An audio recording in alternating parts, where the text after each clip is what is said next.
দর্শক, 11 দলের বৈঠক শেষে এই মুহূর্তে মগবাজারের দলীয় কার্যালয়ে কথা বলছেন জামায়াতের আমির ডক্টর শফিকুর রহমান। আমরা সরাসরি চলে যাচ্ছি সেখানে। সমাজ যেভাবে পশ্চাৎপদ হয়ে পড়ে আছে, এই অবস্থা থেকে উত্তরণ হবে এবং আমাদের যুবকদের আকাঙ্ক্ষা ছিল যে তারা হাতে কাজ নিয়ে দেশ গড়তে চায়। তারা কোনো ভাতা বা কোনো ধরনের কারো কোনো দয়া দেখতে চায় না। তারা নিজেই এই বাংলাদেশ গড়ার গর্বিত অংশীদার হতে চায়। এই ক্ষেত্রেও আমাদের অবস্থান স্পষ্ট যে তাদের হাতে কোনো ভাতা নয়, বরঞ্চ আমরা তাদের উপযুক্ততা অনুযায়ী কাজ তুলে দিয়ে বলতে চাই যে এবার তোমরাই বাংলাদেশটা গড়ো। এবং আমরা আসলে তরুণদের হাতেই বাংলাদেশ তুলে যাওয়ার জন্য আমরা প্রস্তুতি নিচ্ছি। তো এই নির্বাচন, পরপর 4টি নির্বাচনে মানুষ তাদের আকাঙ্ক্ষা অনুযায়ী ভোট দিতে পারেনি এবং সেই ক্ষেত্রে 2008-এর নির্বাচন থেকে শুরু করে গণরায়ের কোনো প্রতিফলন হয়নি। এবারকার নির্বাচনে আমরা স্পষ্টতই দেখতে পাচ্ছি যে মানুষের মধ্যে এই নির্বাচন নিয়ে ব্যাপক উৎসাহ উদ্দীপনা তৈরি হয়েছে।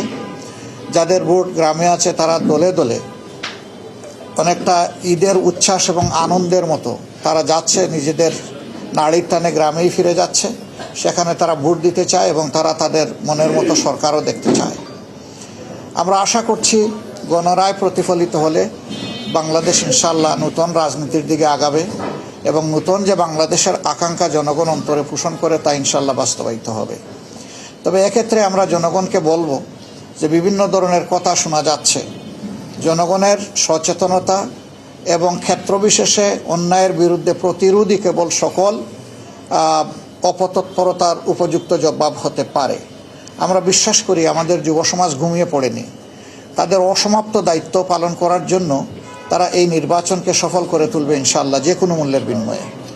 এবং কেউ অন্য কিছু করতে চাইলে আমরা অনুরোধ করব জনগণ যেন নিজেদের অধিকারের পক্ষে মজবুত হয়ে দাঁড়িয়ে যায় এবং স্পষ্ট জবাব দিয়ে দেয়। আমরা আশা করছি জনতারই বিজয় হবে শেষ পর্যন্ত ইনশাআল্লাহ। পিছন পথে কেউ এসে কিছু করে সফল হতে পারবেন এটা আমরা মনে করি না। নির্বাচন প্রক্রিয়ার সাথে যারা সম্পৃক্ত আছেন, নির্বাচন কমিশন, তারপরে নির্বাচন পরিচালনার দায়িত্বে যারা নিয়োজিত এবং যারা নিরাপত্তার দায়িত্বে নিয়োজিত, শৃঙ্খলার দায়িত্বে নিয়োজিত, তাদের সকলের প্রতি আমাদের অনুরোধ, আপনারা প্রজাতন্ত্রের কর্মচারী হিসাবে এ দেশ আপনাদেরও।